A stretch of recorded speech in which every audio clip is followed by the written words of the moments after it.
दोस्तों, हिंदू मान्यताओं के मुताबिक जिस तरह से भूलोक और स्वर्गलोक का ब्रह्मांड में अस्तित्व है, उसी तरह से पाताल लोक का भी अस्तित्व है। आज हम इसी पाताल लोक के बारे में जानने की कोशिश करेंगे कि आखिर ये पाताल लोक कहाँ पर है, पाताल लोक में कौन रहता है, पुराणों में पाताल के बारे में कहाँ कहाँ पर वर्णन मिलता है, धरती पर पाताल जाने का रास्ता कहाँ पर है, पाताल कितने प्रकार का होता है और कौन किस पाताल का राजा है। इन सारे सवालों के जवाब मैं आपको इस वीडियो में आगे देने वाला हूँ। इसलिए अगर आपने अभी तक इस चैनल को सब्सक्राइब नहीं किया है तो अभी तुरंत कर लीजिए और पड़ोस वाले बेल आइकॉन को ऑल पर सिलेक्ट कर लीजिए। तो मित्रों, मैं हूँ प्रतीक और चलिए शुरू करते हैं। इस भूलोक को प्राचीन काल में प्रमुख रूप से 3 भागों में बांटा गया था: इंद्रलोक, पृथ्वीलोक और पाताल लोक। इंद्रलोक हिमालय और उसके आसपास के क्षेत्र या फिर आसमान तक सीमित था। पृथ्वीलोक अर्थात जहाँ भी जल, जंगल, समतल भूमि या फिर रहने लायक भूमि है,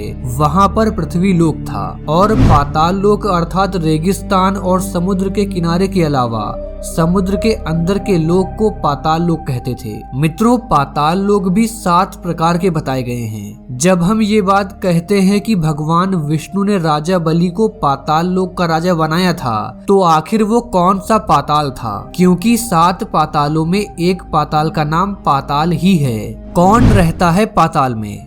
दोस्तों, हिंदू धर्म में पाताल लोक की स्थिति पृथ्वी के नीचे बताई गई है। नीचे अर्थात समुद्र में या फिर समुद्र के किनारे।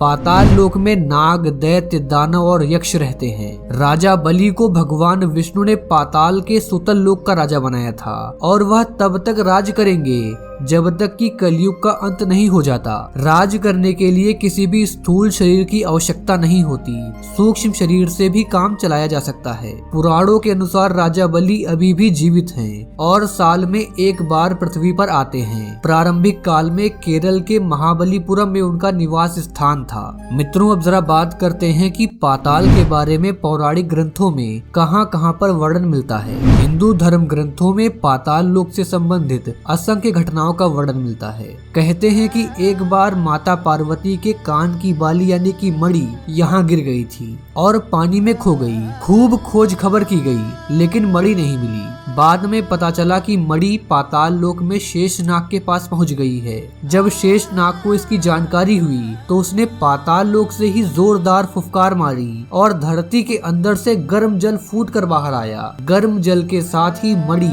बाहर आ गई। मित्रों, पुराणों में पाताल लोक के बारे में सबसे लोकप्रिय प्रसंग भगवान विष्णु के वामन अवतार और राजा बलि का माना जाता है।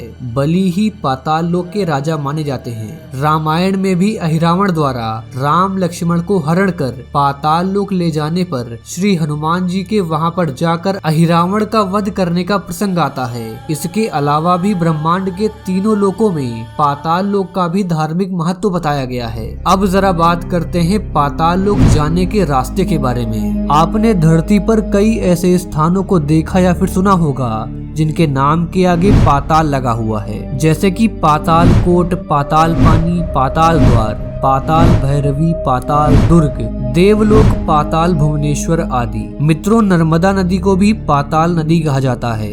नदी के भीतर भी ऐसे कई स्थान होते हैं जहां से पाताल लोक जाया जा सकता है। समुद्र में भी कई ऐसे रास्ते हैं जहां से पाताल लोक पहुंचा जा सकता है। कहते हैं कि कई ऐसी गुफाएं हैं जहां से पाताल लोक जाया जा सकता है। ऐसी गुफाओं का एक सिरा तो दिखता है लेकिन दूसरा सिरा कहां पर खत्म होता है इसके बारे में कोई भी जानकारी किसी को भी नहीं है। कहते हैं कि जोधपुर के पास में एक ऐसी गुफा है जिसके बारे में कहा जाता है कि इसका दूसरा सिरा आज तक किसी ने नहीं देखा। इसके अलावा पिथौरागढ़ में भी पाताल भुवनेश्वर गुफाएं हैं। यहाँ पर देवी देवताओं की सैकड़ों मूर्तियों के साथ ही एक ऐसा खंभा है जो लगातार बढ़ रहा है। बंगाल की खाड़ी के आसपास नागलोक होने का जिक्र है। यहाँ पर नाग संप्रदाय भी रहता है। प्राचीन काल में समुद्र के तटवर्ती इलाके और रेगिस्तान क्षेत्र को पाताल लोक कहा जाता था। इतिहासकार मानते हैं कि वैदिक काल में धरती के तटवर्ती इलाके और खाड़ी देश को पाताल में माना जाता था। राजा बलि को जिस पाताल का राजा बनाया गया था उसे आजकल सऊदी अरब का क्षेत्र कहा जाता है।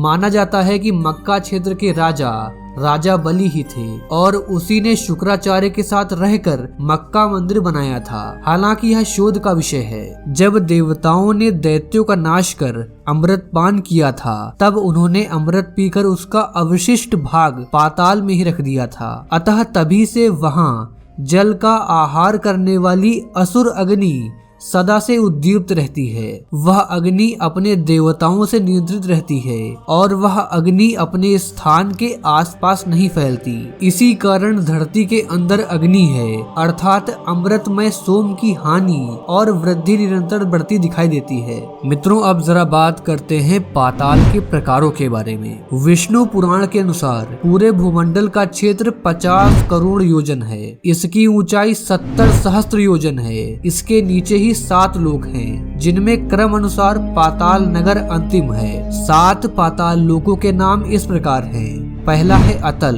दूसरा है वितल, तीसरा सुतल, रसातल, तलातल, महातल और आखिरी और 7वां है पाताल। तो मित्रों, ये था आज का वीडियो। इस वीडियो के बारे में आपकी जो भी राय हो नीचे कमेंट बॉक्स में जरूर बताइए। मिलते हैं आपसे अगली वीडियो में एक नए टॉपिक के साथ। जय हिंद, जय भारत, वंदे मातरम।